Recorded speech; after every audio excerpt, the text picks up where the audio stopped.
வணக்கம். இன்றைக்கி தேதி 25 மே 2024.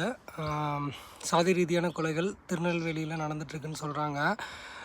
அந்த கொலைகளோட ஆரம்ப கட்டம் எங்கன்னு பார்த்தீங்கன்னா, பாளையங்கோட்டை ஜெயிலில் சாதி ரீதியான செல்கள் வச்சுருக்குறாங்க.